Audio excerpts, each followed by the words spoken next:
Estamos de fiesta, amén. ¿Cuántos de los que están aquí están dispuestos a alabar y glorificar el nombre del Señor? Voy a pedir que si pueden encender las luces, por favor.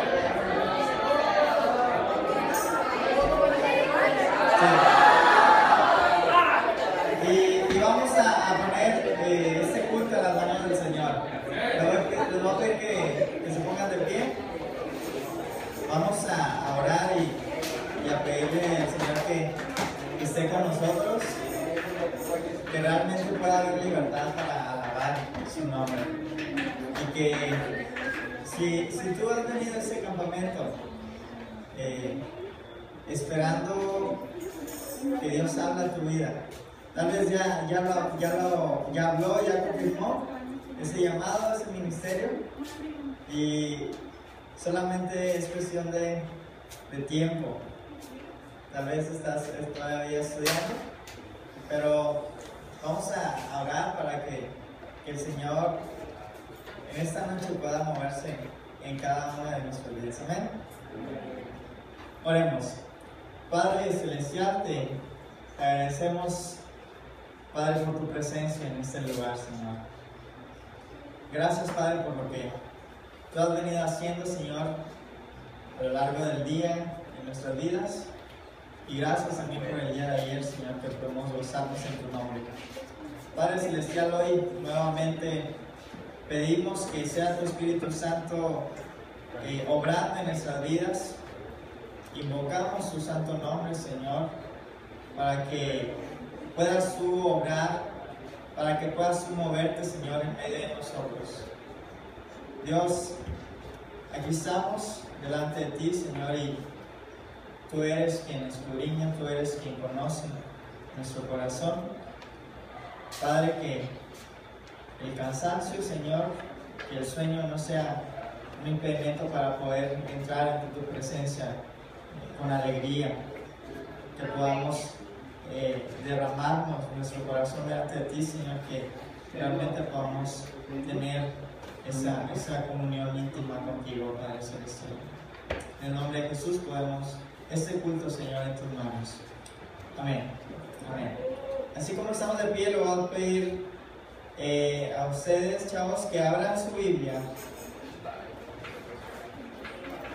o abran su aplicación en el Salmo 100.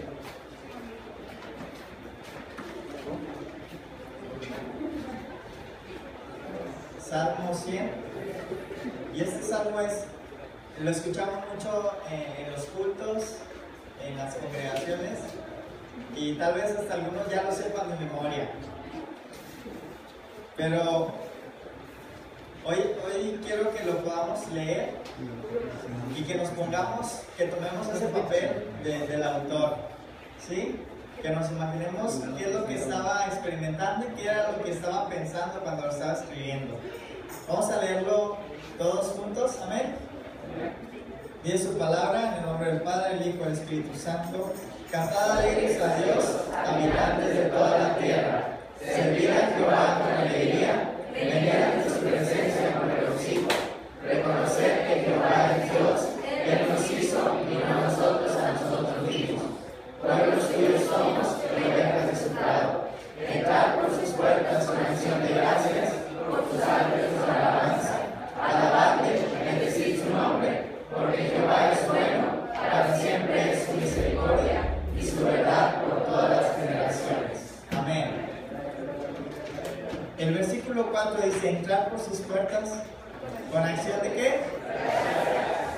¿Cuántos en esta noche realmente hemos venido con acción de gracias a este lugar? Dice: alabadle, bendecid su nombre. Amén. ¿Estamos listos para bendecir el nombre del Señor? Amén. Bueno, vamos a seguir con el grupo de alabanza. Voy a pedir que pasen al frente, se preparen.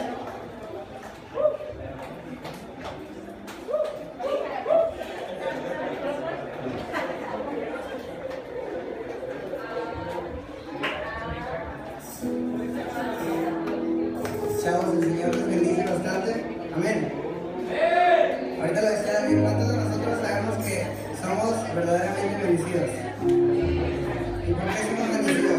Ahorita, antes, en el tiempo libre que nos dieron, estaba meditando un poco y me estaba dando cuenta, el Señor me estaba recordando el Espíritu, estaba hablando también de su palabra y estaba tan agradecido con el Señor. ¿Cuántos de aquí están agradecidos con el Señor? Porque nosotros estábamos muertos en nuestros delitos y pecados, dice Efesios, amén. Estábamos muertos en nuestros delitos y pecados y nosotros teníamos que hacer los deseos de nuestra carne y nuestros pensamientos. Pero luego llega esa parte en el capítulo 2 que dice, pero Dios, que es rico en misericordia, por su gran amor con que nos amó, aun estando nosotros en pecados, nos dio vida juntamente con Cristo. Y luego dice, entre paréntesis, por gracia sois salvos. Es un regalo que nos han dado. Cuando alguien te da un regalo y no es tu cumpleaños y no cumples meses con tu novia, cuando alguien te da un regalo, te sientes agradecido, ¿verdad? Yo quiero que ahorita nosotros vayamos a cantar, a exaltar y alabar a nuestro Señor, dándonos cuenta de todo lo que Él nos ha dado, de todas las bendiciones que tenemos, porque son tan grandes que ni aún ahorita las podemos pensar ni contar, decía el salmista. Estamos agradecidos y nosotros tenemos un instrumento, ¿sabes? Pero no necesitas un instrumento, tienes tus manos, tienes tu voz para alabar, para demostrar con tu cuerpo lo agradecido que estás con el Señor. Vamos a alabar a nuestro Señor porque Él es bueno, porque Él es Rey y ese regalo que nos ha dado es su reino.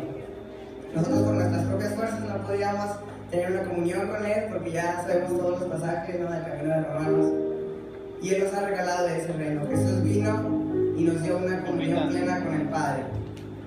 Amén.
exaltó hasta lo sumo y le dio un nombre que es sobre todo nombre, para que en el nombre de Jesús se doble toda rodilla de los que están en el cielo, en la tierra y debajo de la tierra, y toda lengua confiese que Jesucristo es el Señor, para gloria de Dios Padre. Amén.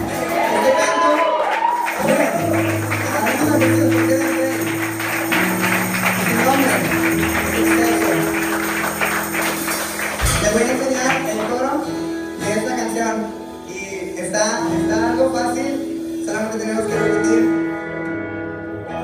Nombre no va. Ahora ustedes, 1, 2, nombre no va.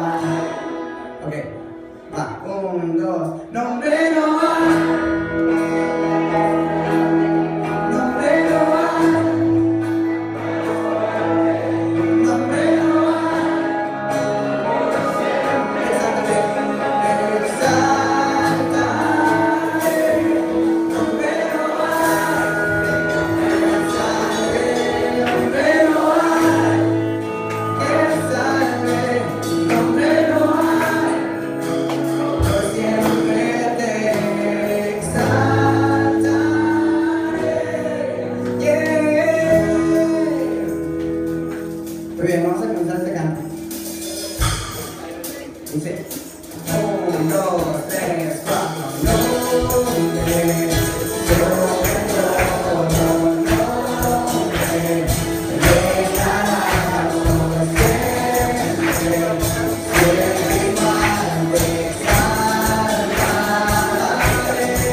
a lo mejor no se lo saben, pero vamos a darle el coro, por si acaso, por si acaso.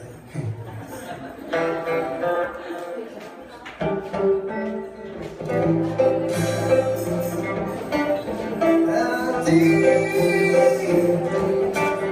por siempre te alabaré, día y noche gloria yo te daré, por siempre te alabaré.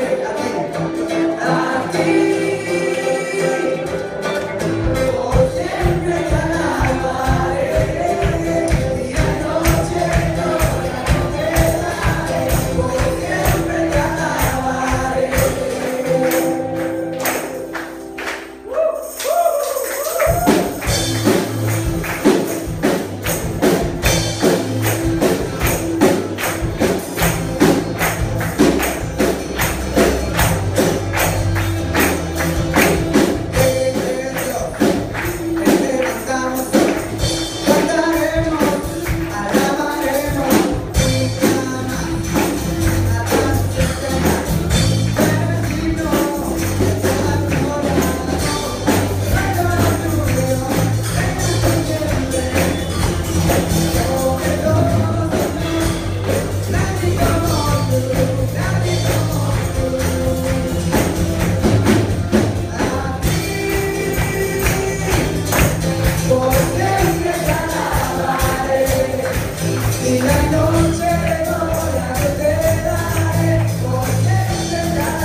nuestro Señor, que tú eres nuestro Rey, para gloria de Dios Padre. Y te adoramos y te exaltamos porque tú eres alto y sublime, porque tú eres grande, porque tú eres Salvador, porque tú eres poderoso, porque tú eres nuestro Redentor. Yo te invito a que levantes tu voz en esta noche y tú le exaltes. Levanta su nombre en esta noche. Exaltemos, declaremos su grandeza, porque Él está en este lugar. Él es nuestro Rey, nosotros somos sus súbditos. Estamos bajo su gobierno, somos sus siervos y buscamos su voluntad.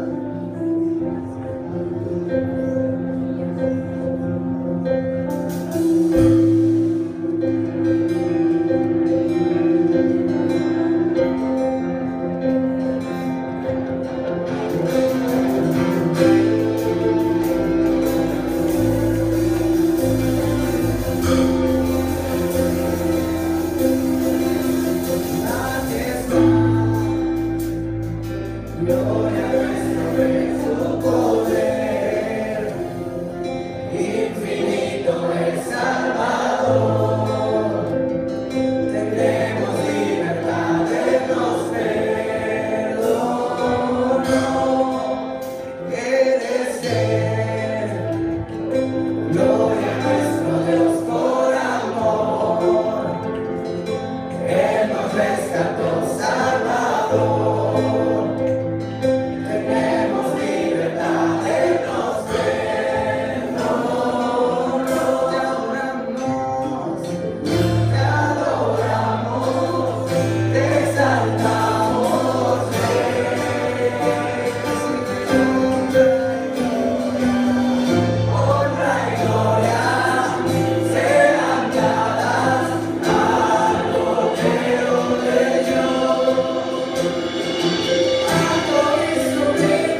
tú eres el Señor.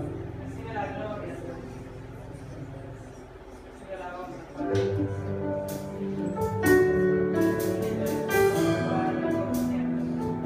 Haya pues en nosotros este mismo sentir que hubo en Jesús.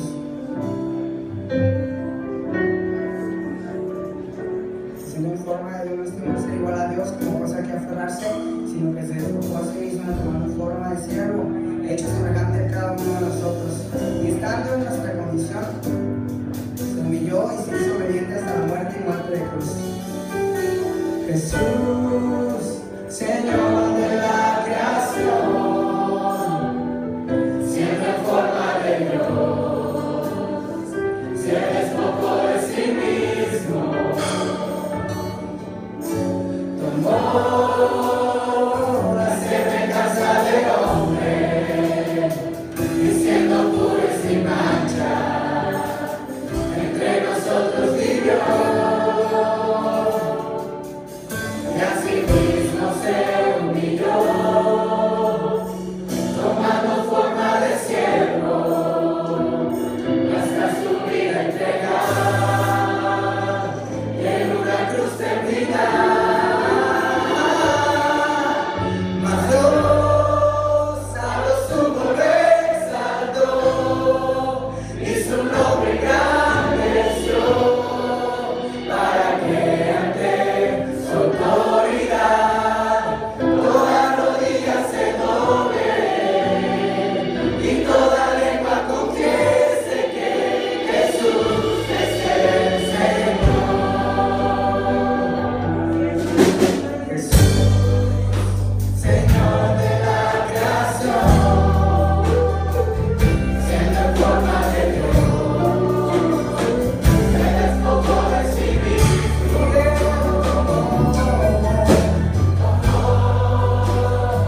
la semejanza de hombre, y siendo puro y sin mancha, entre nosotros vivió, y así mismo se humilló, tomando forma de siervo, hasta su vida entregar, y en una cruz terminar.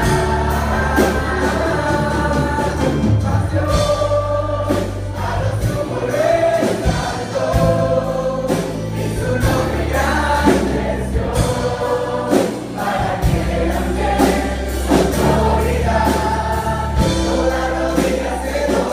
que ante su autoridad toda rodilla se doble, y toda lengua confiese que Jesús es el Señor. Mas Dios a lo sumo lo exaltó, y su nombre engrandeció, para que ante su autoridad toda rodilla se doble, y toda lengua confiese que Jesús es el Señor. Mas Dios a lo sumo lo exaltó, y su nombre engrandeció, para que ante su autoridad toda rodilla se doble, y toda lengua confiese que Jesús es el Señor. Y el Señor, el Señor,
hace 5 o 6 años Dios me dio la oportunidad de estar en un campamento aquí en Sierra Linda y ahorita pensaba,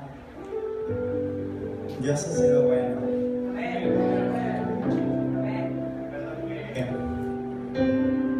En ese campamento Dios habló a mi vida y no escuché una voz, no fue como que algo se escribió en la pared, sino que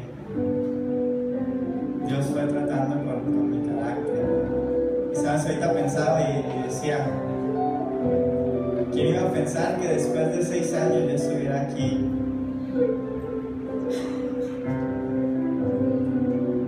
Yo te quiero invitar a que puedas meditar y pienses que el hecho de que tú estés aquí es con un propósito que Dios tiene para tu vida.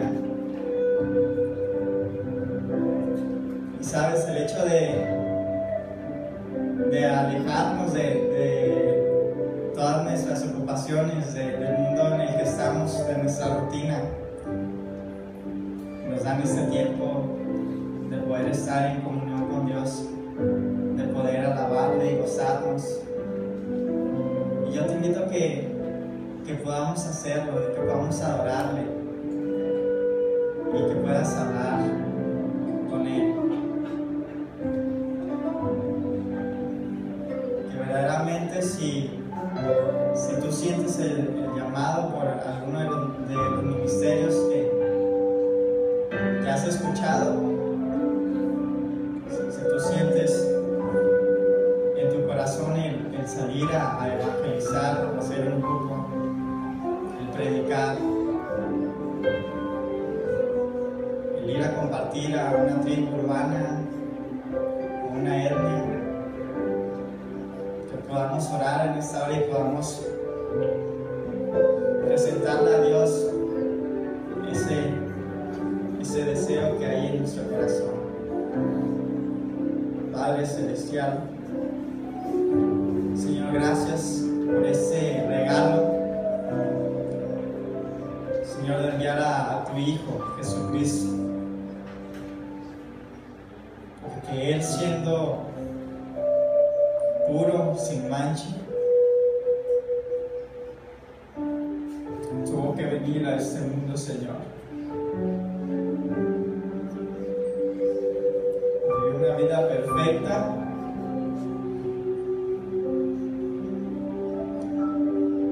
y murió en una cruz para pagar por nuestros pecados. Señor, en esta hora yo ruego para que seas tú tratando con cada uno de los jóvenes que en esta hora están aquí, Señor. Padre, que verdaderamente esta noche, Señor, sea una experiencia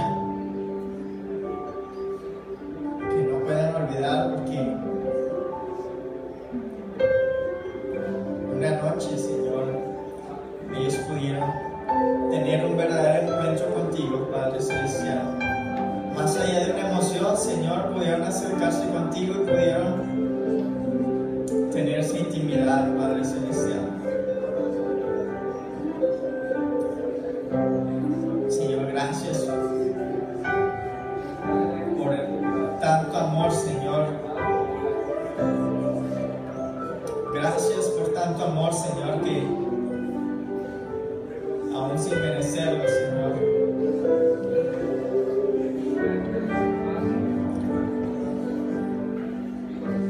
tú nos lo has dado, Padre Celestial.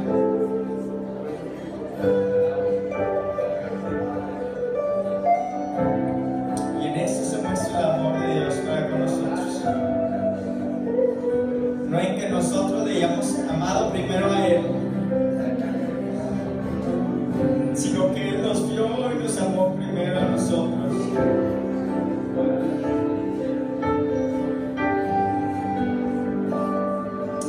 Padre, hoy te adoramos, Señor, hoy te exaltamos, hoy glorificamos tu santo nombre, Señor.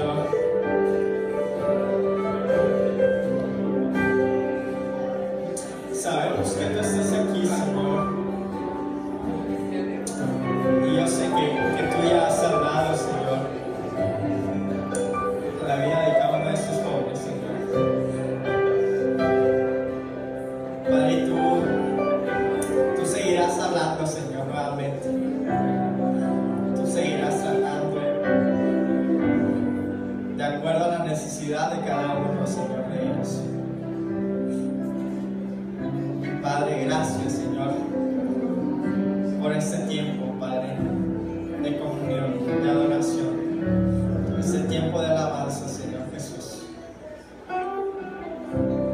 Hoy oramos y te bendecimos, Padre. Amén. ¿Por qué no le damos un fuerte aplauso al Señor?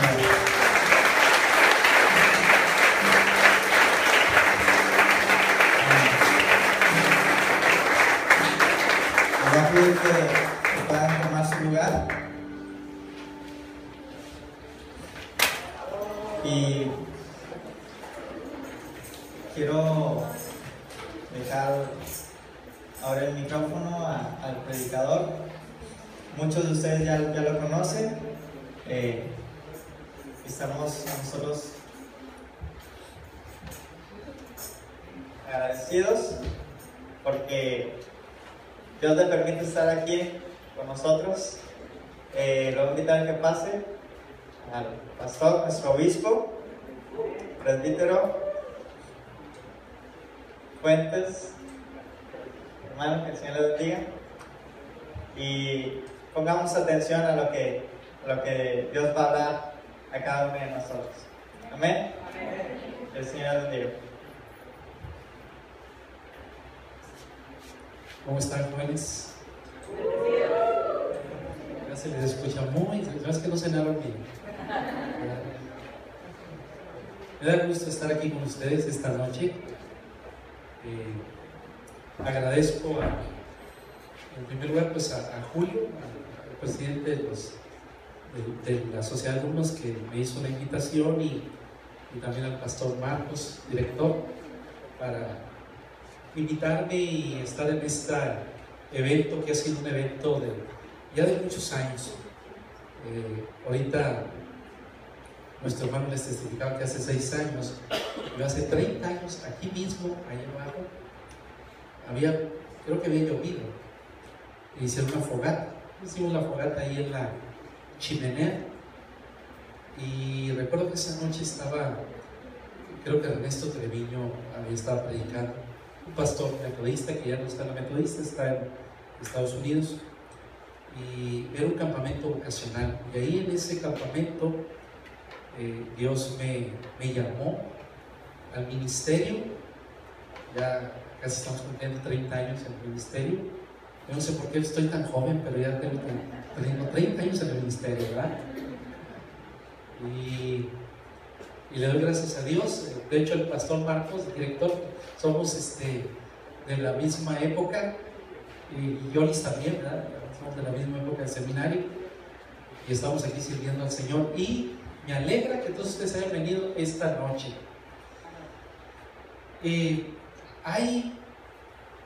Estaba leyendo lo que ponían aquí acerca del reino de Dios. ¿Saben que el reino de Dios se mueve bajo más bien la Biblia se mueve bajo dos ejes, según considero yo? Uno de ellos es el reino de Dios, y otro de ellos es la salvación, la redención de Cristo. Toda la Biblia, cuando ustedes la leen de cabo a rabo, desde el principio hasta el fin, van a encontrar 2 temas comunes: el establecimiento del reino de Dios. Dice la Biblia: y creó Dios al hombre a su imagen, a imagen de Dios. ¿Qué dice? Lo creó y lo puso para que ¿qué? Para que señoreara. La palabra señorío es autoridad, es gobierno, es establecimiento del reino. Por eso Jesús, en el Sermón del Monte, retoma, dice que debemos primeramente buscar el reino de Dios y su justicia, y dice: y todas las cosas vendrán por añadidura.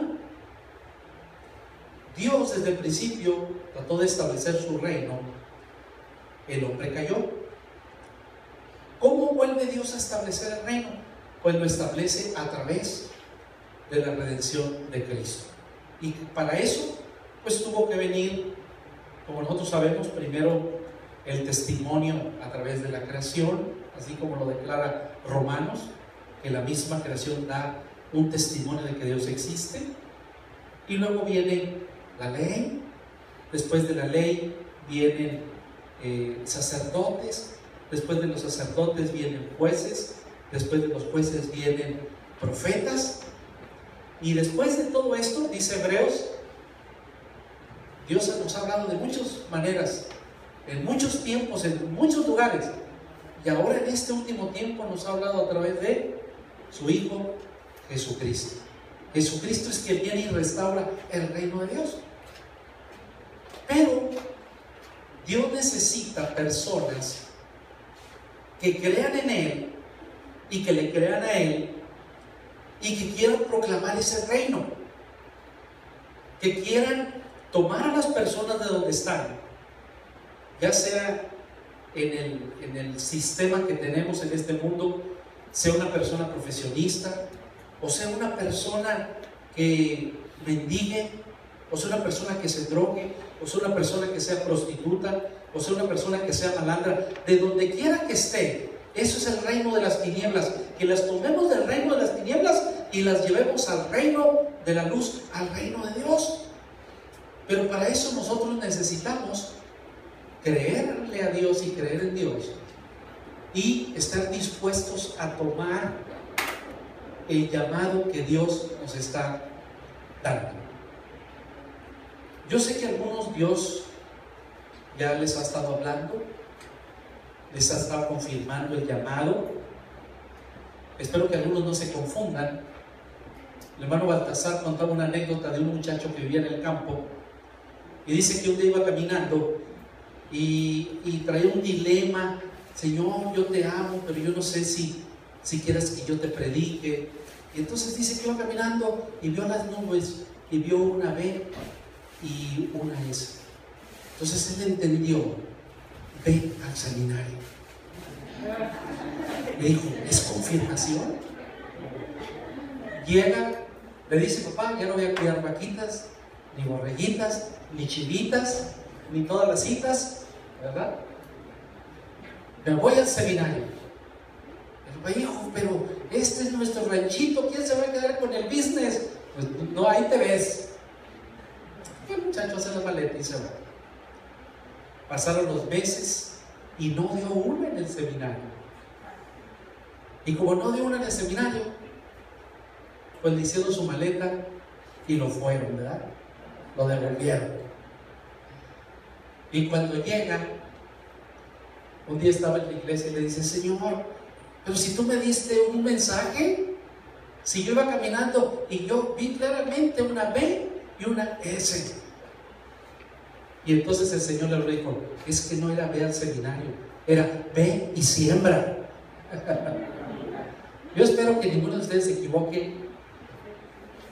Todos tienen un llamado.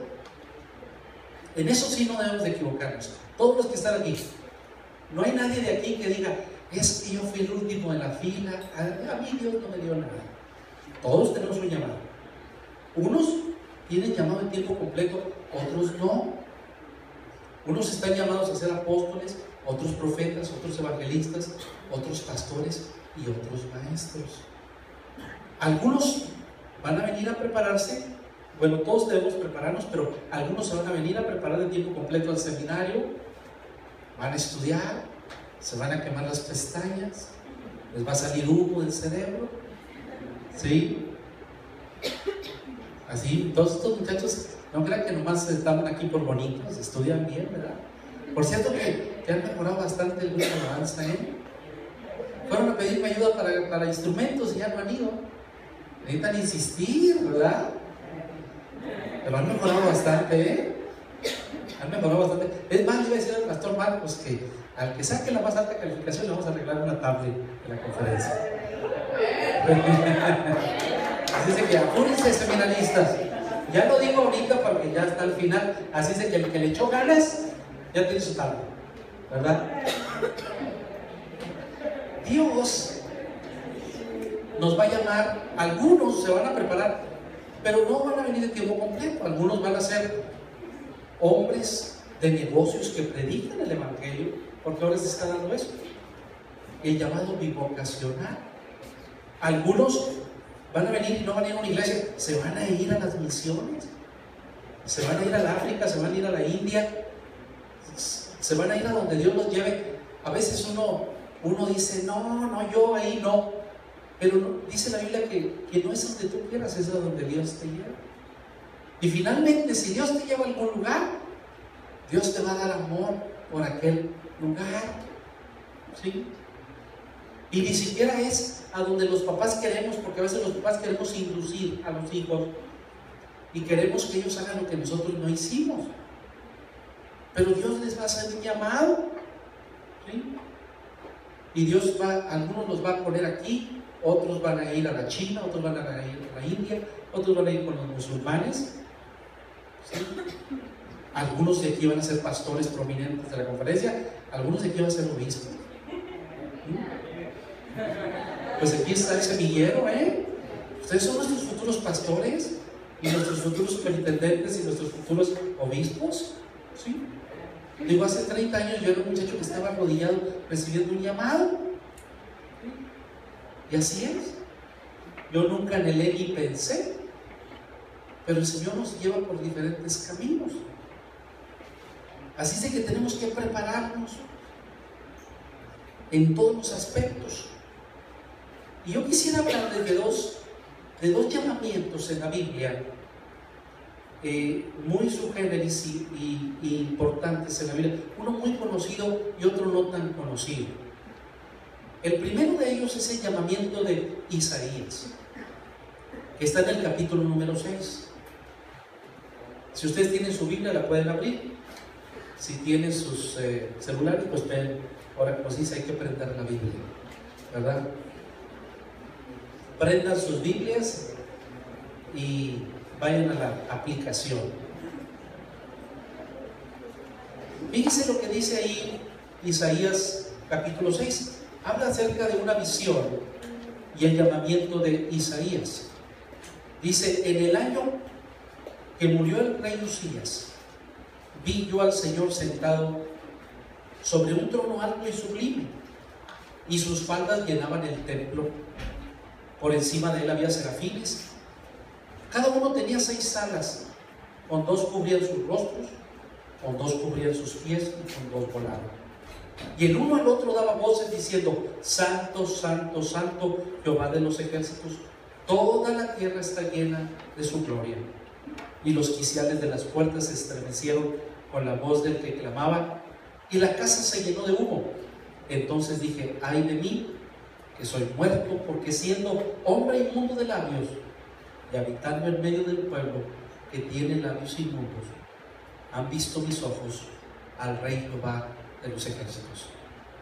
Y voló hacia mí uno de los serafines, teniendo en su mano un carbón encendido, tomado del altar con unas tenazas, y tocando con él mi boca, dijo: he aquí que esto tocó tus labios, y es quitada tu culpa y limpio tu pecado.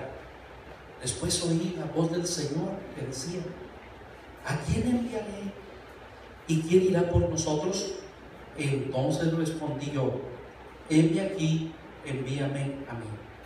Y dijo: anda y di a este pueblo, oíd bien y no entendáis, ved por cierto, mas no comprendáis. Engruesa el corazón de este pueblo y agrava sus oídos, y ciega sus ojos, para que no vea con sus ojos, ni oiga con sus oídos, ni su corazón entienda, ni se conviertan y haya para él sanidad. Y yo dije: ¿hasta cuándo, Señor?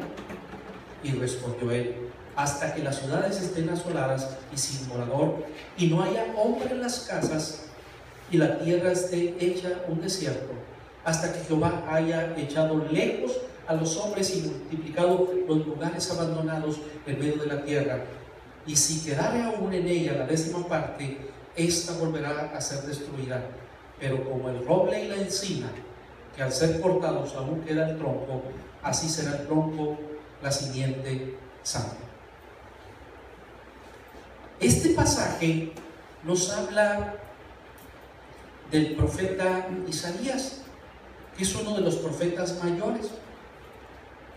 Sabemos que se le dice profetas mayores no porque era más alto, sino por el grueso de sus escritos. Pero se dice que Isaías era un hombre que era ayudante del rey, era como la mano derecha del rey. No sé si era el secretario de Hacienda, el secretario de Gobernación, pero era alguien cercano al gobierno. Fíjense, Isaías no era un ministro llamado en tiempo completo, era un hombre trabajando en el gobierno. Como algunos de ustedes tal vez ya están encarrilados en una carrera o ya están trabajando. En el caso de mi llamamiento así fue, yo ya estaba trabajando, pero el Señor me sacó del trabajo para llamarme. Pero estaba pasando por una crisis porque había muerto el rey Usías, o sea, había muerto su jefe. Y en ese momento él pensó que todo había terminado. Sí, estaba en una crisis, estaba confundido, estaba desorientado, no sabía qué hacer, tal vez estaba lleno de tristeza, se sentía inseguro. Era una condición que no era segura para él. Sin embargo, me imagino que Isaías hizo lo que hacía siempre. Cuando se sintió deprimido, se fue al templo. No se fue con la novia, ¿sí? Se fue al templo. Y allí en el templo probablemente estaba clamando, estaba adorando, porque no creo que estaba haciendo otra cosa, no creo que estaba pajareando. O sea, dice que estaba ahí cuando de repente vio al Señor. Si le estaba buscando a Dios. Y en esa búsqueda del Señor empieza a tener una visión. Y en esa visión, donde Dios se le muestra, nadie efectivamente puede tener una visión si no busca al Señor y si no conoce al Señor. Podemos nosotros tener buenas intenciones de ayudar en la obra de Dios, pero si tú vas a un lugar donde Dios no te ha llamado, tarde o temprano vas a fracasar. Nosotros teníamos un compañero que era un cerebro, era un cerebrito. De hecho, fue el que sacó con la mención honorífica de todos los seminaristas, ¿sí? Pero cuando salió, no ejerció el ministerio. Él decía, yo le decía, ¿cómo recibiste tu llamado? Él dijo, no, yo no recibí llamado. Yo nomás sentí que faltaban obreros y dije, pues voy a estudiar seminario. Hay chamba. O sea, si no había llamado, tampoco iba a haber un respaldo de Dios. Pues finalmente él regresó a su tierra y se enfocó a otras cosas. Y después de 30 años, ahora sé que entró al ministerio, hasta ahora recibió el llamado del Señor. ¿Sí? No estaba en su lugar. Si no buscamos al Señor, si no estamos teniendo la comunión con Él, es difícil que podamos recibir un llamado. Probablemente recibimos un llamado de lo que buscamos, terminamos convirtiéndonos en lo que buscamos y en lo que adoramos. Dice el doctor Andy Kobisky, que no es el doctor que habla del crecimiento, sino otro doctor que habla de un ministerio de restauración relacional y sexual. Dice que todos los hombres y mujeres terminan convirtiéndose en lo que adoran. Alguien adora el alcohol, termina convirtiéndose en un alcohólico. Alguien adora el sexo, termina siendo un pervertido sexual. Alguien adora a Dios, pues termina pareciéndose a Dios. Y cuando nosotros buscamos a Dios, en esa búsqueda siempre va a haber indicación clara de Dios. En esta ocasión, el Señor se le apareció. Y lo primero que sucedió es que él se dio cuenta de su condición. Dijo, soy un hombre pecador, soy un hombre inmundo de labios. ¿Cómo puede ser posible que siendo yo un hombre y teniendo labios inmundos y habitando en un pueblo que tiene labios inmundos, ¿por qué han visto mis ojos a Jehová de los ejércitos? Pues es simplemente por la misericordia de Dios. Cuando nos acercamos a Dios, no es porque seamos los más buenos ni los más santos, es porque tenemos una necesidad de Él. Y Dios ve nuestra necesidad. Y en esa necesidad Dios empieza a hacer que nos veamos a nosotros mismos. Y al vernos a nosotros mismos, reconocemos lo que somos y también reconocemos lo que no somos. Hace unos días estaba leyendo un libro que se llama Liderazgo al estilo de los jesuitas. Y una de las cosas que Loyola decía es que una persona desarrolla más cuando se conoce a sí mismo. Aunque este es un adagio, es una frase de más atrás donde dice, conócete a ti mismo. Él la tomó muy a pecho y él dice que un hombre que se conoce a sí mismo, o sea, conoce todas sus capacidades, pero también conoce sus incapacidades, es un hombre que puede triunfar, porque sabe dónde se puede meter y sabe dónde no.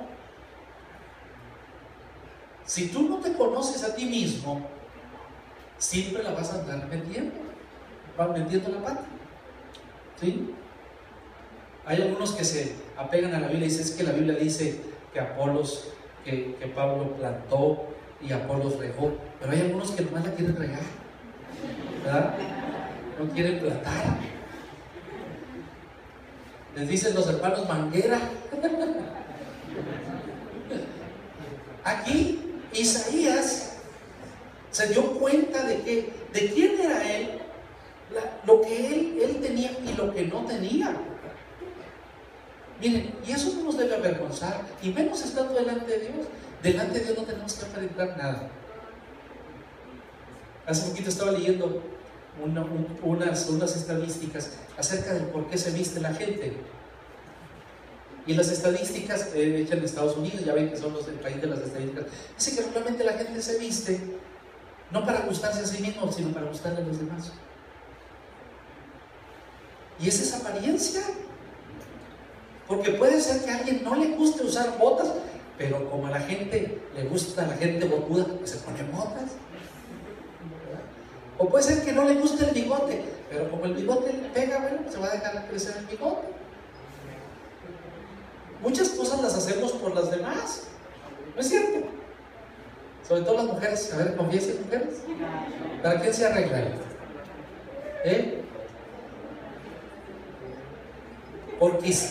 Porque vivimos en un mundo de apariencia. Y si me ve fulano de tal, y si me ve mengano de tal. Mire, yo tengo 3 mujeres en casa, ¿sí? Mi esposa y 2 hijas, ¿sí?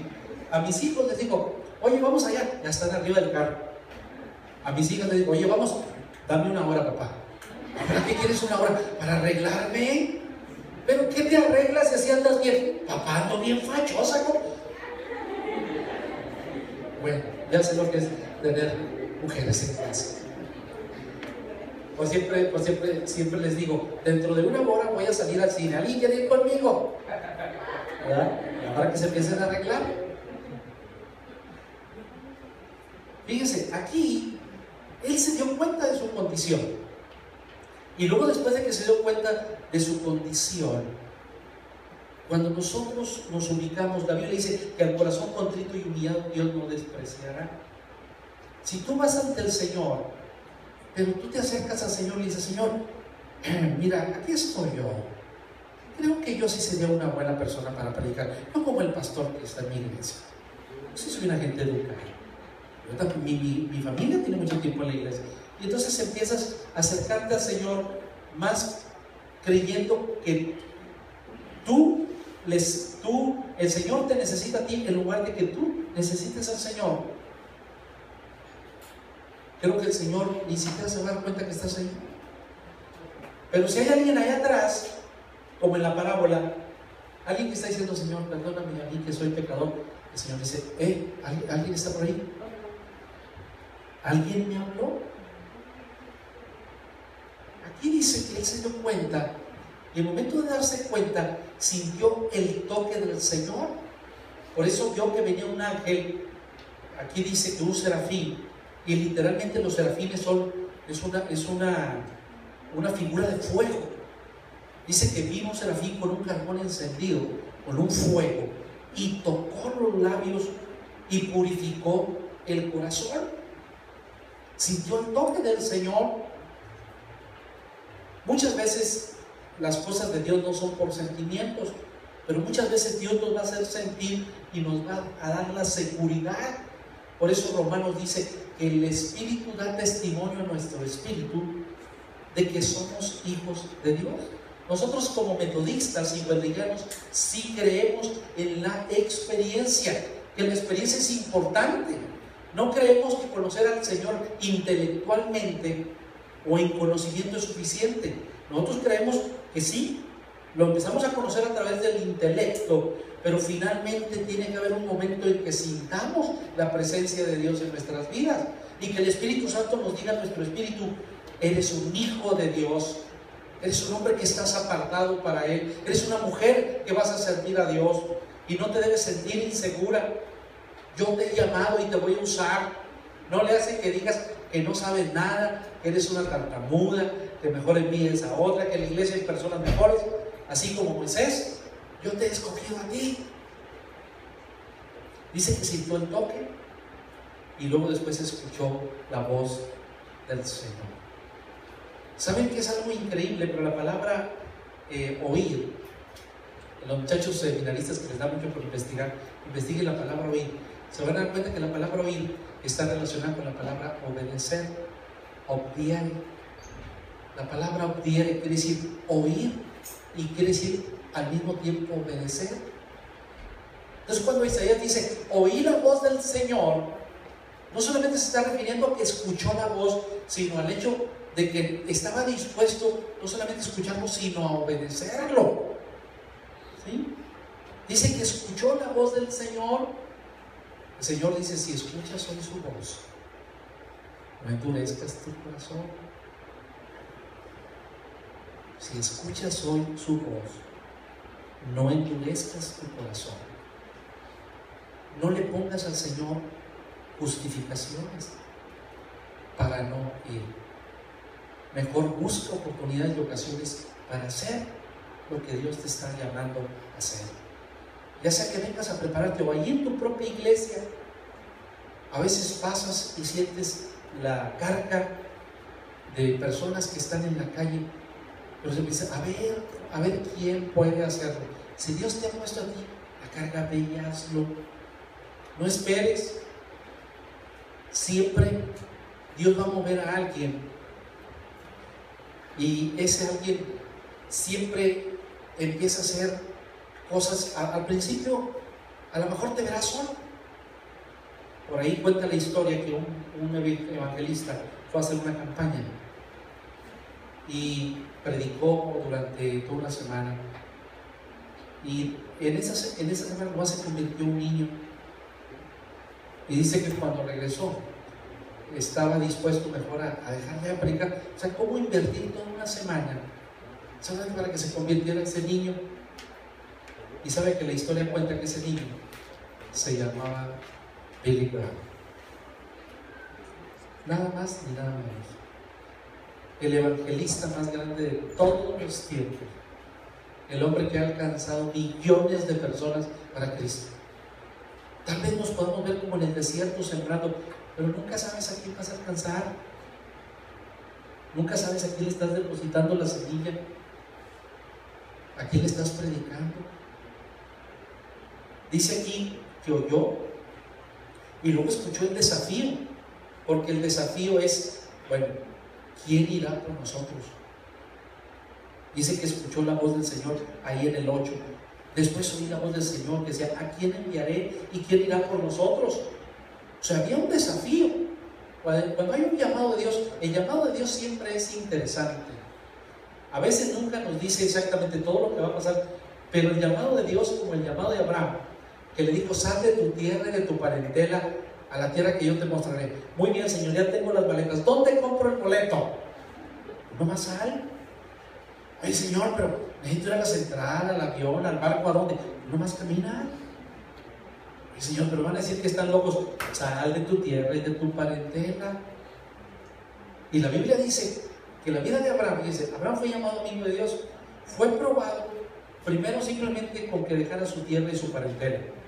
Y el grado más alto de la prueba en la vida de Abraham fue cuando Dios le pidió que le entregara a su hijo. Las pruebas de Abraham fueron en aumento, en aumento, en aumento, porque cada vez que había una prueba, había un nuevo nivel de vida, un nuevo nivel de unción, un nuevo nivel de poder en su vida. Así es que el Señor empieza por poquito, y luego ya cuando dominas eso, el cielo es fiel en lo poco, dice que el Señor te va llevando a lo más. Y en el otro nivel viene otro nivel de prueba. Y en el otro nivel viene otro nivel de prueba. Porque algunos de ustedes tendrán que el nivel más grande de prueba es ahorita el llamado. No, si nada más es el intro, es el preámbulo, ¿verdad? Es nada más el inicio. Y dice aquí que escuchó el desafío, y entonces no solamente dejó dejó que el desafío, se necesita que prediquen a los hermanas. Señor, aquí está mi hermana. A él sí le gusta ir a predicarle a los hijos. O sea, no se trata de que dices, esto sí lo puede hacer fulano y tal. El llamado es para ti. Es decir, que no te agaches ni te hagas para un lado y le digas al otro, hay que hablar. ¿Sí? El llamado es para ti. Y a veces los llamados no son tan fáciles, y quien recibe un llamado a veces incomoda a otros, pero así es, quien tiene llamado tiene una convicción para hacer las cosas. Y dice que hubo una respuesta. La respuesta dice, heme aquí. ¿Qué dice? Envíame a mí. A ver, otra vez repita conmigo esa. Heme aquí, envíame a mí. No dijo, heme aquí, envía a Jeremías. Heme a mí, envíame a mí. O sea, yo estoy escuchando el llamado, yo lo voy a hacer. Y después de que escuchó el llamado y le dio una respuesta, el Señor le dio un mensaje. Le dio un mensaje que dar. Dice, vas a dar esto. En un llamado siempre hay tres cosas: el que llama, que es Dios; el llamado, al que llaman, ¿sí? Y el mensaje que se tiene que dar. Si tú tienes la seguridad que Dios te está llamando, no tengas miedo de qué vas a decir, qué vas a hablar. Dios te va a dar el mensaje y te lo va a dar a su tiempo, te lo va a dar en su momento. Te prepares o no te prepares, Dios siempre es un Dios, ¿sí?, que dice lo que vamos a hacer. Claro que si nos preparamos, siempre tenemos una idea de lo que vamos a hacer, aunque no siempre hagamos eso. Cuando tenemos un culto, nosotros tenemos una idea de lo que vamos a hacer, pero a veces, estando ya en el culto, Dios dice otra cosa. Pregúntenles usted a los pastores si siempre predican los sermones que predican, que preparan, y se van a dar cuenta que no, que muchas veces el pastor llega con un sermón preparado y en medio de la adoración y la alabanza y la oración, Dios le cambia el sermón y predica otra cosa. Y no es porque no se preparó, Él preparó su mensaje. Eso nos da una idea de que nosotros tenemos el compromiso de prepararnos, pero Dios finalmente siempre da la palabra final que tenemos que dar a la gente. El llamado a Isaías es un llamado clásico de alguien que recibió el llamado, la vocación, la palabra vocatio, que dice llamado, el llamado de Dios. Ahora, hay un llamado muy diferente, que es el llamado de Juan el Bautista. Y les voy a pedir que vayan al libro de Juan, capítulo número 3. Nomás vamos a ver estos dos llamados. Juan capítulo 3. Dice, versículo 22. Después de esto vino Jesús con sus discípulos a la tierra de Judea y estuvo ahí con ellos y bautizaba. Juan bautizaba también en Enón, junto a Salim, porque había allí muchas aguas y venían y eran bautizados, porque Juan no había sido aún encarcelado. Versículo 25. Entonces hubo discusión entre los discípulos de Juan y los discípulos acerca de la purificación. Y vinieron a Juan y le dijeron, Rabí, mira que el que estaba contigo al otro lado del Jordán, de quien tú diste testimonio, bautiza, y todos vienen a él. Respondió Juan y le dijo, no puede el hombre recibir nada si no le fuere dado el cielo? Vosotros mismos me sois testigos de que dije, yo no soy el Cristo, sino que soy enviado delante de él. El que tiene la esposa es el esposo, mas el amigo del esposo que está a su lado le oye y se goza grandemente de la voz del esposo. Así pues, mi gozo está cumplido. Es necesario que él crezca, pero que yo mengue. Fíjense, muy interesante, porque Isaías era un hombre que trabajaba en el gobierno. El llamado de Juan es diferente, porque Juan no era un hombre que trabajaba para el gobierno, era un hijo de fulano y de mengano, ¿sí? Y recibió un llamado desde que estaba en el vientre de su madre. Dios lo separó y le hizo un llamado para que predicara. Y cuando estuvo preparado, empezó con el llamado que Dios le había dado. Era un llamado un poco raro y diferente al llamado de Isaías, como diferente al llamado de Jeremías. Yo no sé si Jeremías, creo que Jeremías fue al que Dios le puso dos pruebas muy grandes. Una de ellas era que caminara desnudo por toda la ciudad, ¿verdad? Y literalmente la Biblia dice que para que se le dieran las nalgas, ¿verdad? Y que le dijera al pueblo, así los van a hacer ustedes, los van a tener desnudos y se les van a ver las nalgas, porque no oyeron, no escucharon y no obedecieron. Es bien difícil escuchar la voz de Dios. Yo no sé cuántos de nosotros, si nos dijera el Señor, desnúdate y camina por la macroplaza, quién sabe cuántos de nosotros mejor le decimos, Señor, ahí nos vemos, ¿verdad? ¿Verdad? No quiero asustar gente, ¿verdad? Pero creo que ahí también fue el Señor, él tenía una novia, y el Señor le dijo, no te vas a casar. No, pero ¿cómo, Señor? No te vas a casar, ¿verdad? Espero que ninguno de ustedes diga, Señor, ¿me estás hablando a mí? ¿Verdad? Espero que entonces esperen casarse, ¿verdad? Amén, contundente. Ese amén me gustó, ¿verdad? Los demás no dijeron algo así. Para Jeremías fue muy diferente. Para Juan también fue muy diferente. Miren, cualquiera de nosotros que viera a Juan probablemente pensaría que Juan no tiene un buen ministerio. Si yo con todo el conocimiento que tengo sobre el crecimiento, me gusta leer muchos libros acerca del crecimiento. Si yo hubiera visto a Juan, le digo, a ver, Juan, ven para acá, te voy a dar unos consejos, Juan. Mire, la Biblia dice que Juan predicaba más o menos a 20 kilómetros de Jerusalén. Y los historiadores, los padres, la patrística, los escritos de los padres, dicen que todos los días había un promedio de 20,000 personas escuchando a Juan el Bautista. Fíjense, estaba a 20 kilómetros de la ciudad. No había Metrorrey, no había camión, no había... creo que a lo mejor el transporte más ágil eran los camellos, ¿sí? Los caballos, los burritos, y al que no, pues a patín. En aquel entonces tener un caballo, un burrito es como tener ahora un carro. Entonces imagínense cuánta gente no tenía para eso. O sea, tenían que irse caminando, sin embargo eran 20 kilómetros.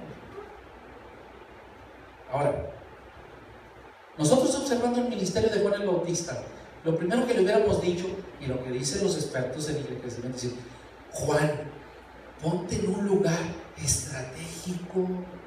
¿Cómo te pones a 20 kilómetros de Monterrey? No, hombre, vente a Cintermex, ponle vástago ahí a la Epicentro, que todos te vean, trae a todos los artistas, aquí pura gente nice.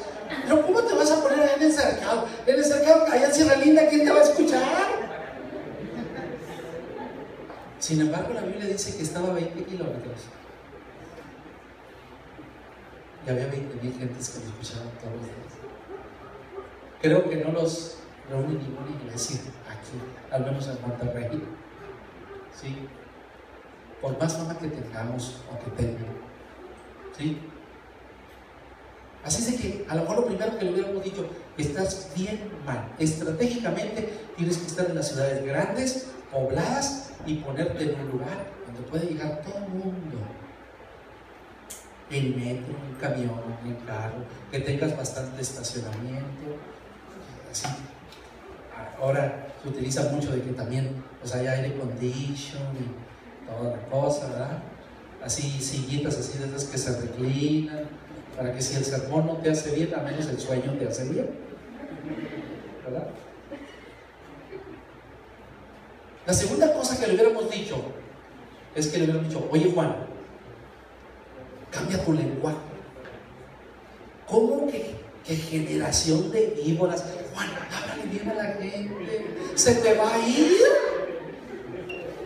Sóbales el lomo, dile que qué bonitos están, que la gracia de Dios está sobre ellos, que todo les va a ir, que van a prosperar, que Dios los va a sanar de todo, que Dios les va a dar mucha riqueza, que aquellos que les falten muelas, Dios les va a dar de oro. Diles cosas bonitas, que se emocionen.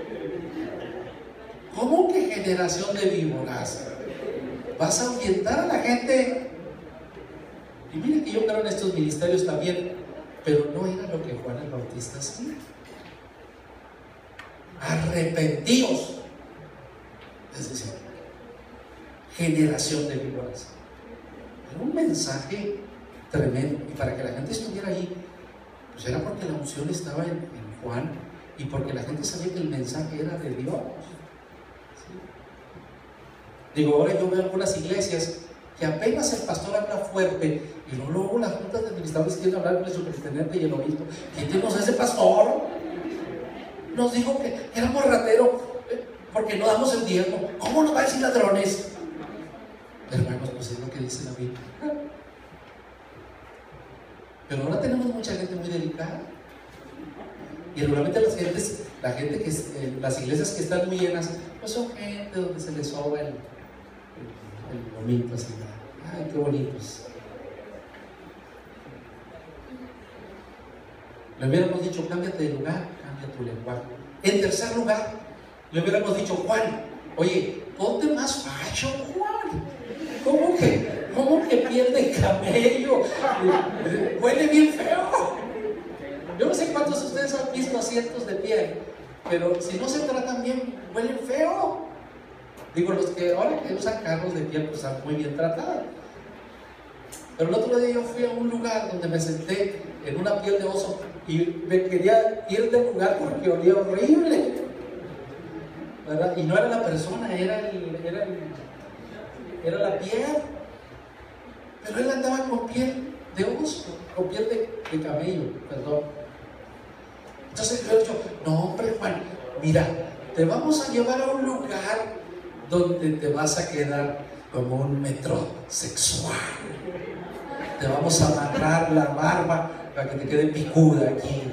Te vamos a poner color verde en el pelo y color rojo, verde, rojo y ¿qué? ¿Cuál es la bandera de México? Y te vamos a poner un águila en medio para que te veas nacional. ¿No han visto ahora algunos muchachos del grupo de alabanza que se suben? A uno le da pena, ¿eh? A uno le da pena a veces. El otro día estuve en una iglesia y estaba sentado aquí y había una muchacha del grupo de alabanza que traía una faldita bien chiquita. Y luego, y en toda la alabanza estaba. Digo, yo no sé para qué se la ponen así y no se la están pagando. Se la pusieron así porque quieren que esté arriba, ¿sí? Y como la iglesia estaba bien llena, les pusieron las sillas adelante. Entonces que se sienta la muchacha, donde se sienta pues se le ve todo, ¿verdad? Y que voy y que le digo, ponte algo en las piernas porque estás enseñando todo. Digo, qué pena que uno le tenga que decir a la gente eso. Pero a veces queremos ser tan adecuados al mundo, pero a veces nos vamos al extremo, ¿sí? De no vestirnos dignamente. O sea, Tampoco les vamos a seguir a todos los muchachos que vengan de smoking y con toda la cosa. Pero vestirse dignamente para la casa del Señor. Yo creo que toda la gente al menos necesita hacerlo. Juan el Bautista no le importaba su vestimenta. Tampoco les quiero decir que lleguen el próximo domingo con pieles de camello a la iglesia, ¿verdad? ¿Será que acabo el obispo dijo? ¿Verdad? Pero nomás miren el ministerio de Juan el Bautista, No estaba en un buen lugar, no tenía un buen lenguaje, no tenía una buena vestimenta. Tal vez le podemos haber dicho también: Juan, te vamos a llevar con una nutrióloga, y te ves muy mal. Mira nomás, eso que nomás comes lombrices, comes chapulines y miel, como que no es un alimento balanceado, Juan. Mira, vamos a llevarte con una nutrióloga que te haga tu menú, que te mida la cintura, la cadera, la masa corporal, y entonces sí, ya te haga ahí un menú para que te pongas bien. ¿No? La Biblia dice que él andaba en el desierto, no comía lo mejor.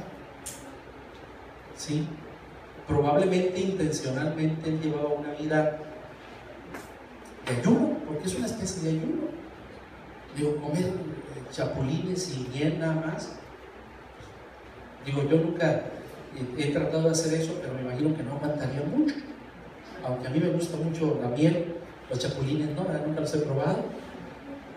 Aquí en el centro del mercado venden chapulines. A mi esposa sí le gusta llevar chapulines y se echa tacos de chapulín, ¿verdad? Claro que después de eso no le quiero dar un besito, ¿verdad? Hasta que se lave los dientes. Pero no comía bien, ¿sí? Ahora, probablemente algunos de nosotros le hubiéramos dado algunos consejos también respecto a las finanzas, porque normalmente ahora muchos predicadores no predican el verdadero evangelio, pero predican lo que la gente quiere escuchar, pues para que haya finanzas, para que la gente traiga billetes, traiga el diezmo, traiga la ofrenda, haga promesas, haga la siembra, los 5 deseos, los 10, los 20, los 30. O sea, le predican a la gente lo que quiere, pues para captar finanzas. Tal vez algunos le hubiéramos dicho: mira, financieramente estás bien mal. O sea, así no vas a atraer a la gente. Y sin embargo, sí atrae a la gente. ¿Sí? Ahora, miren la clave de Juan. Dice el 29: el que tiene a la esposa es el esposo, mas el amigo del esposo que está a su lado le oye y se goza grandemente de la voz del esposo. Así pues, mi gozo está cumplido. Es necesario que él crezca, pero que yo mengue. Fíjense, Juan, vienen y le dicen: oye, el que tú bautizaste está de aquel lado del río, de aquel lado del Jordán, y se le junta más gente que a ti. Digo, Juan no dijo: híjole, me está haciendo el gane ya me hizo de chino los tamales, ¿cómo lo bauticé? Ahora me hace esto. El Señor dijo: miren, ningún poder tendría si no le fuera dado de arriba. Dijo, además, eso dice, yo soy el amigo del esposo, y el amigo se goza con el esposo cuando el esposo está desposando a la esposa. Juan se ubicó. ¿Cuál era el trabajo de Juan? Miren, el trabajo de Juan no era conquistar a la novia. El trabajo de Juan no era quedar bien con la iglesia. El trabajo de Juan era quedar bien con el novio. El novio era Jesucristo. ¿Sí? Entonces, él lo que tenía que hacer es decirle a la novia no solamente lo que la novia quería escuchar, sino lo que la novia debería escuchar. El compromiso del amigo, del llamado, del ministro, de aquel que Dios está llamando, no es congraciarse con la iglesia, es congraciarse con Jesucristo, con el Señor, con el que nos está dando el llamado. Él es el que nos va a decir el mensaje. Y Él es el que va a establecer qué es lo que tenemos que decirle a la novia. Y a la novia no le vamos a decir, mira, qué bonito soy, qué guapo soy. No, el trabajo de aquel que es llamado, de aquel que es ministro, es decirle a la novia, mira, el novio es aquel, el novio te conviene, Él te ha salvado, Él te va a sanar, Él te va a restaurar, Él te va a levantar, Él va a hacer todo lo que tú quieras, si tú crees en Él. El trabajo del amigo es enamorar a la novia del novio mientras el novio viene.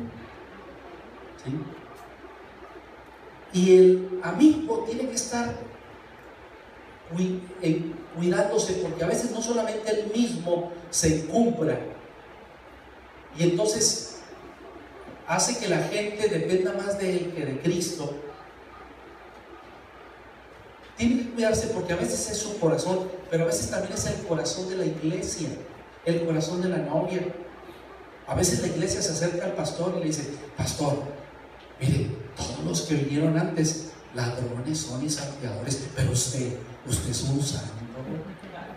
No, usted sí predica bien bonito. Usted sí visita la iglesia. No, nunca habíamos tenido un pastor como usted.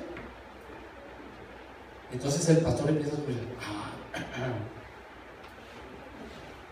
soy el único, soy diferente, soy especial. La Biblia dice que el trabajo del amigo no es ese. El trabajo del amigo no es endulzarse con lo que diga la gente, porque a veces dice cosas buenas, a veces también dice cosas malas. Por ahí cuentan que un predicador fue a una iglesia y la iglesia tenía 2 puertas, y entonces el pastor se puso en la puerta para saludar a la gente y el predicador invitado se puso a lado. Y entonces dice que pasó un jovencito y le saludó y le dijo, su sermón es una basura. El pastor, el invitado se quedó, pues ¿qué onda? Y luego el jovencito fue y se metió otra vez por la puerta y luego volvió a salir. Usted no inspiró a nadie. Se volvió a dar la vuelta, se volvió a meter. La mitad de la iglesia se durmió cuando se está predicando. Entonces el pastor le dice, el predicador invitado le dice al pastor, oye, ¿qué onda con este? Dice, no le hagas caso, él nomás repite lo que escucha. Sí le agarraron, ¿verdad? No le agarraron. A veces la gente también dice cosas malas, ¿sí? Pero tenemos que cuidarnos más cuando la gente dice cosas buenas, porque eso a veces eleva nuestro orgullo, ¿sí? Ahora, Juan finalmente dice, mi gozo está cumplido. ¿Cuál es mi gozo está cumplido? Mi gozo está cumplido porque ya el novio viene y está conquistando a la novia, y la novia se está enamorando del novio y va a ver, ¿sí? Ese es el gozo. Y Dios nos está llamando, jóvenes, a que nuestro gozo esté cumplido. Ya sea que nuestro llamado sea como el de Isaías, estando en los palacios del gobierno, siendo como un hombre de negocios, siendo un hombre trabajador, pero también de influencia, predicando el evangelio, o siendo una persona llamada de tiempo completo, pero haciendo el llamado verdadero que Dios nos está dando. Y que finalmente nosotros siempre tengamos en nuestro corazón lo que decía Juan, es necesario que Él crezca, pero que nosotros menguemos. ¿Sí? ¿Qué es lo que no te está haciendo que mengues? ¿Qué es lo que te está haciendo que tú seas más que Dios o el llamado de Dios? ¿Qué es lo que te está deteniendo? ¿Qué es lo que el miedo que tienes a decirle sí a Dios? Moisés tuvo muchos miedos, y yo creo que si tú le preguntas a cada pastor o cada seminarista que está ahorita, tuvieron que enfrentar sus propios temores y sus propios miedos. Pero si no das el primer paso, ¿sí?, no puedes ver tampoco la manifestación de la gloria de Dios. Yo no sé cuántos de ustedes vieron las películas de Indiana Jones, que ya son un poquito viejitas, Hay una donde están hablando del Santo Grial. Y llega un momento en que él tiene que cruzar un abismo.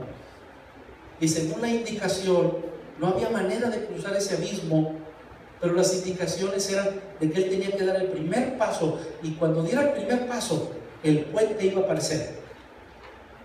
Entonces él llega al final, casi en la película, se ve obligado a ir rápidamente porque le habían disparado a su padre y se estaba muriendo.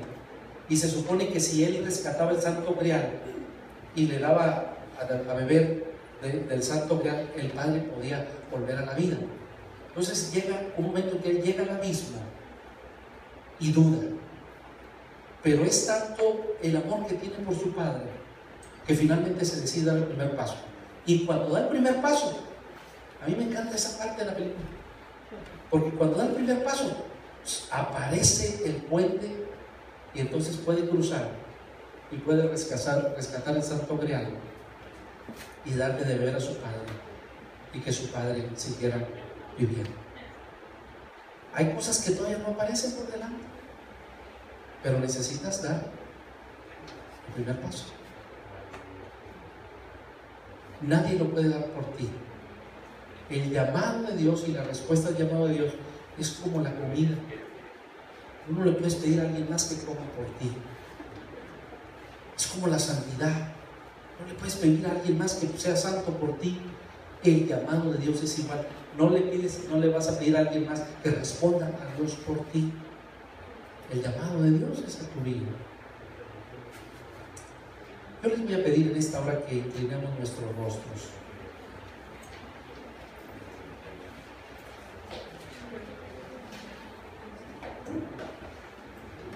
Le voy a pedir a los muchachos que sí pueden tocar algo muy, muy suave de adoración, sin cantar, nomás tocar.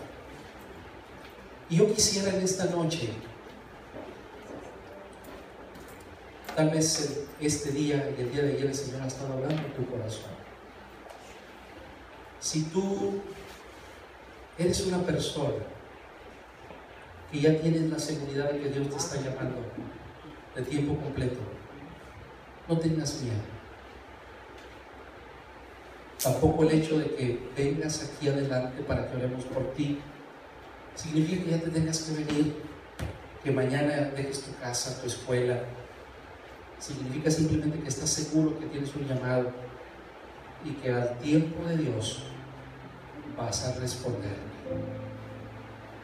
No sabemos si es 1 año, 2 años, 3 años, pero finalmente tú necesitas decirle al Señor: Señor, sí, heme aquí, envíame a mí. No quiero que el llamado recaiga en otro. No quiero derivar mi responsabilidad. Si tú eres un joven que está seguro, yo te voy a pedir que te levantes y vengas y estés arrodillado aquí para que oremos por ti.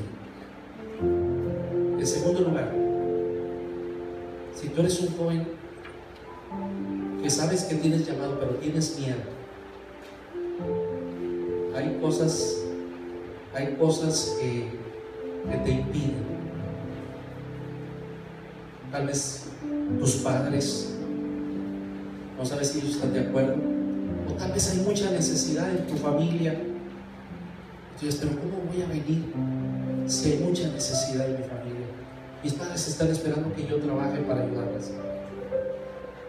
Tú no te preocupes, Dios se hace cargo de la familia. Tal vez tengas a alguien enfermo, o tal vez tengas planes.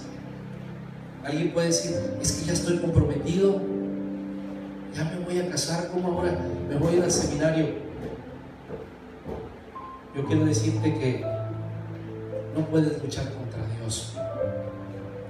O lo haces ahora, o simplemente lo vas a hacer cuando ya estés casado, pero en algún momento le vas a tener que decir a Dios que sí. Porque como Jeremías llegó un momento que dijo: Señor, quise resistirme al llamado, pero había un fuego en mi corazón, dice. Había un fuego que no podía resistir. Fuiste más fuerte tú que yo.